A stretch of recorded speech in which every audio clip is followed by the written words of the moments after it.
I'm a pack rat, and I come from a long line of pack rattery. And I would say it goes back, at least 3 generations, as many generations as I have ever known, probably more. So the last few years, my wife and I have been able to take the steps and really get the ball rolling on simplifying our own lives. But now I really worry about my parents, because in the past few years, a few of my grandparents have passed away and moved on. And my parents, just because of the situation, they are going to have to deal with everything, not just their own things, but my grandparents' things as well. This includes houses, garages, storage sheds, and even an entire ranch just filled with clutter. So it's an overwhelming task, and I've tried to help out where I can. But at this point, I don't know that it's really welcome. And so on top of it being frustrating, it's a very emotional experience, because not only are my parents dealing with their own possessions that they've acquired, but now they have to deal with basically, several lifetimes coming together.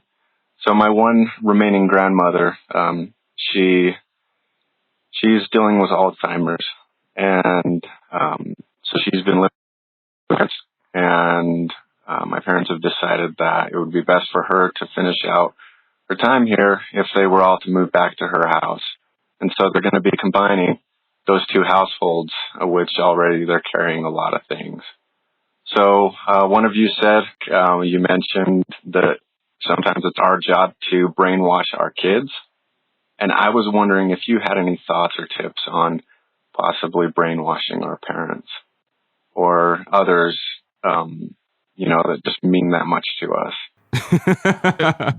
I don't remember saying brainwash your. This sounds like something Ryan would say jokingly in jest. Yeah. Right. He doesn't actually mean to brainwash your kids. And I can tell from the spirit of Brandon's question, you're approaching this in a way that it's a really difficult subject. And so you're bringing some levity into it, Brandon. I really appreciate that, because it's overwhelming.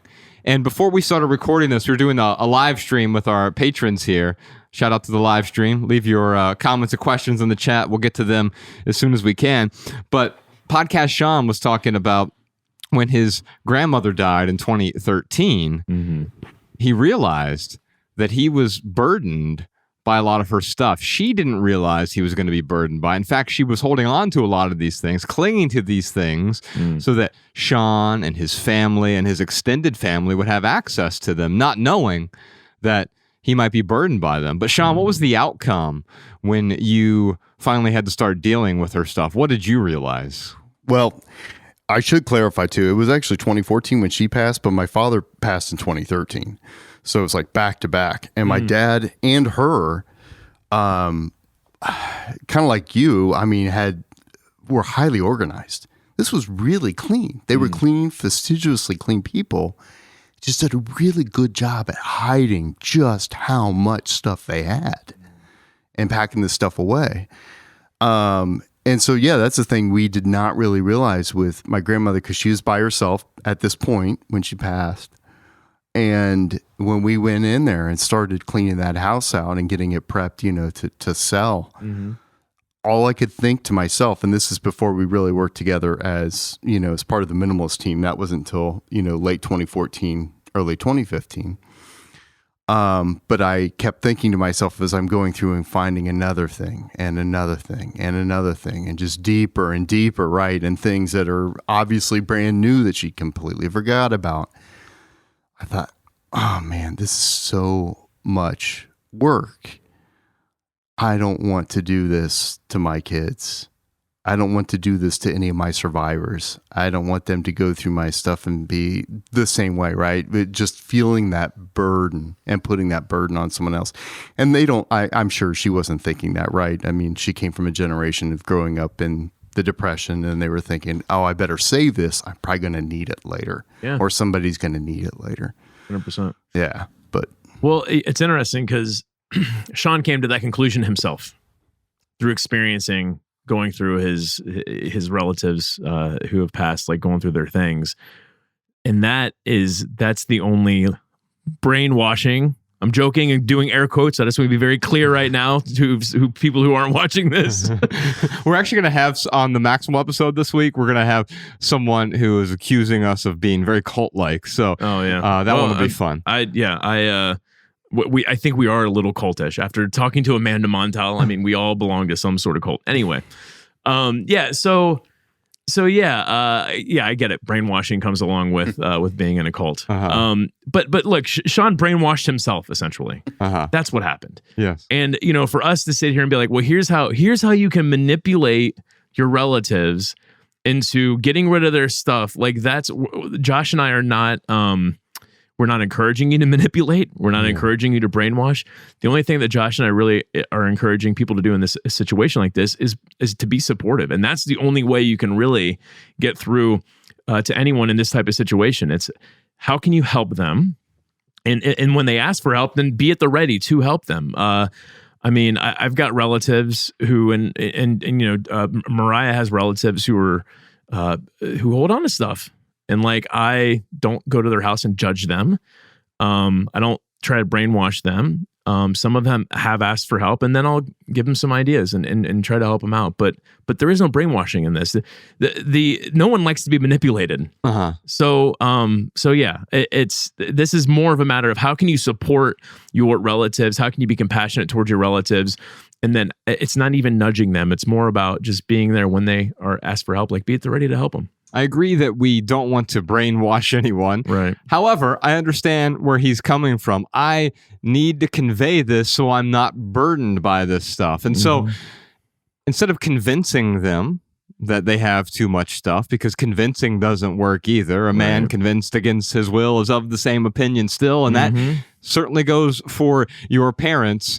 What I'll say here is you can help them understand.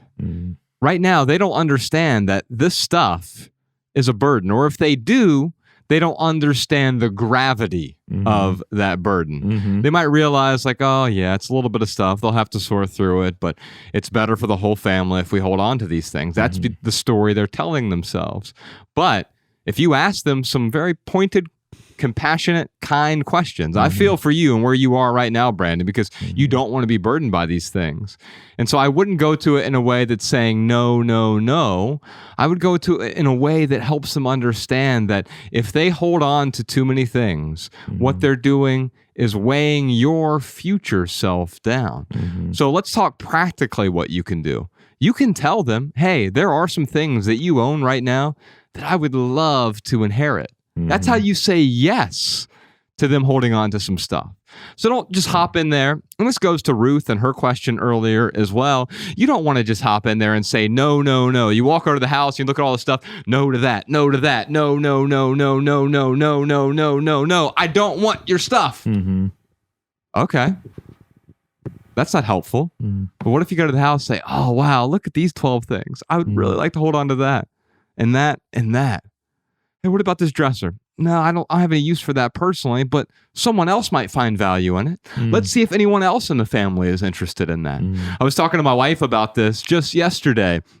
I said, when your parents pass away, thankfully they're really healthy and they'll be here for a long time, but eventually we all die and there will be some stuff.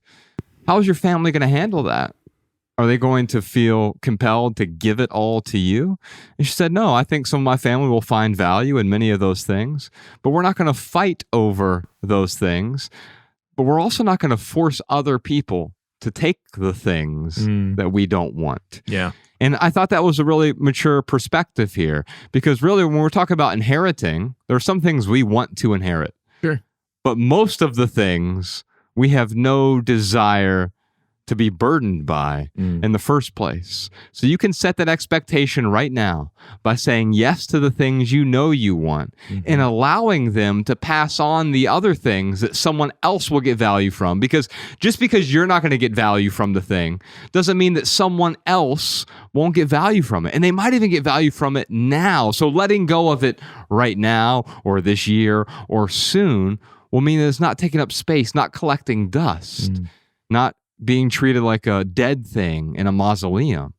It can have a new life in someone else's house. And how freeing is that? Yeah, I just want to pipe in real quick because this reminded me as you were talking about this. When I was in grad school for education, I took an ed psych course.